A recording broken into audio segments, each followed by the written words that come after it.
This month, a new chapter has emerged in the Ukraine-Russia conflict. The Ukrainian military is now carrying out attacks far behind the front lines, specifically in Crimea. On August 9th, Ukrainian forces struck the Saki airbase. This was the first Ukrainian attack there since Moscow invaded and illegally annexed the peninsula in 2014. Several blasts rocked Russia's Saki airbase, which is home to the 43rd Independent Naval Attack Aviation Regiment, but the source of the attack remains unclear. On August 16th, there were explosions at an ammunition dump in northern Crimea. Russia's defense ministry said a fire at a temporary ammunition storage site caused the blast, calling it an act of sabotage. In this video, Defense Updates analyzes why Russia now fears Ukraine's special operators have infiltrated Crimea. Let's get into the details. This video is sponsored by NordVPN. Get an exclusive NordVPN deal by going to nordvpn.com/defense or clicking the link in the description. Use the code DEFENSE at the checkout to get an extra month free for the 2-year plan. It's risk-free with Nord's 30-day money-back guarantee.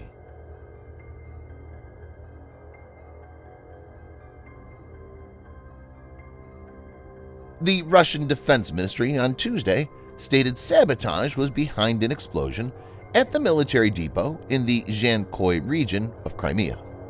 The ministry said damage was done to civilian facilities, including power lines, power plants, railway tracks, and residential buildings, but said no one was hurt in the incident. It added, "The necessary measures are being taken to eliminate the consequences of sabotage." The ministry had earlier said that fire was the cause of the blast at around 6:15 a.m. local time, that's 3:15 Greenwich Mean Time, in the village of Moskoy, causing ammunition to detonate.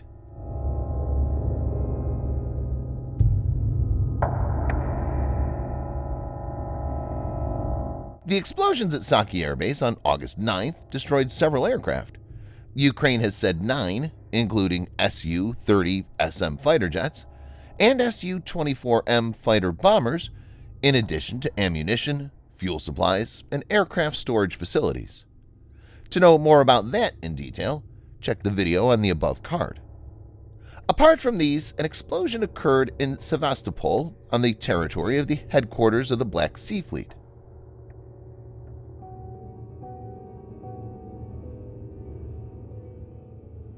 For the Saki airbase attack, Russia has said the blasts were caused by accidental detonations of munitions and blamed the destruction on fire safety violations.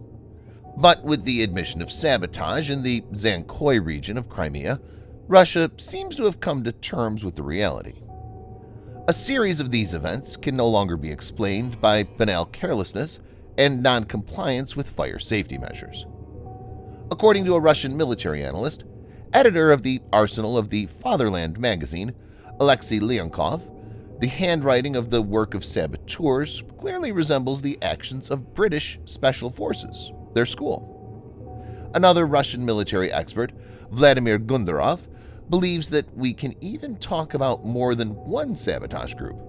Perhaps the one that set fire to the electrical substation was thereby supposed to divert the attention of local services from the ammunition depots, which other saboteurs were working on.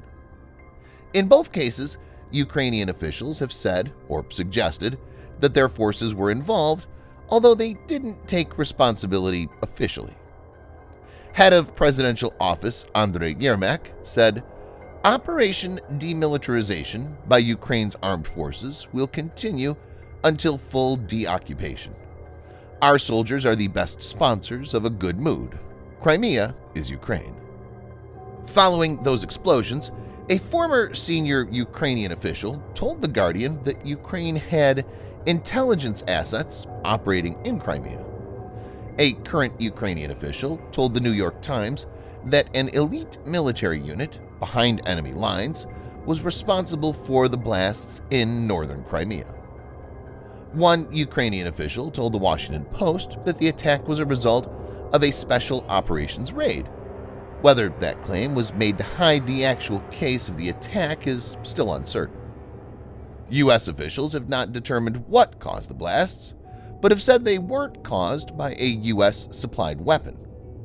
There were some suggestions that Ukraine may have been provided with MGM-140 Army Tactical Missile System that has a long range of 300 kilometers or 186 miles and can be launched from HIMARS.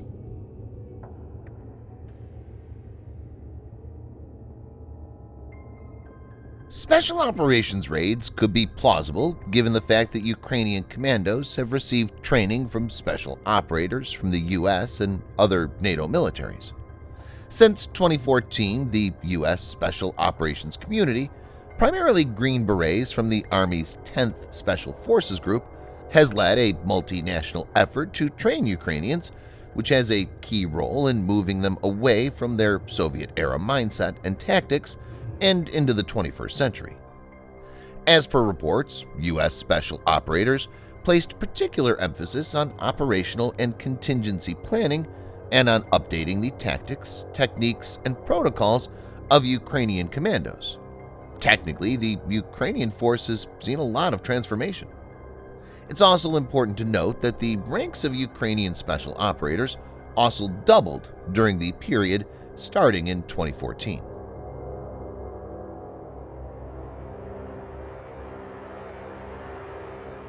Crimea is Russia's staging ground for the war in Ukraine.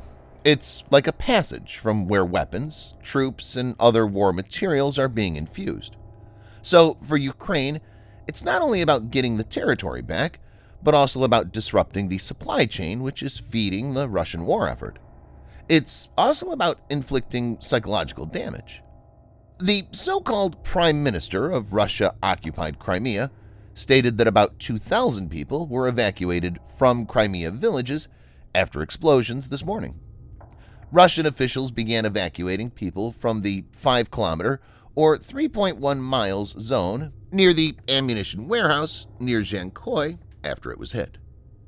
For Ukraine, asymmetric warfare is the key to resisting a much larger Russian military, and it's evident that they're being extremely effective with it. Thanks for watching. Subscribe for more videos like this. Hit the like button if you find the video interesting, and kindly provide your feedback in the comment section. This will help us improve.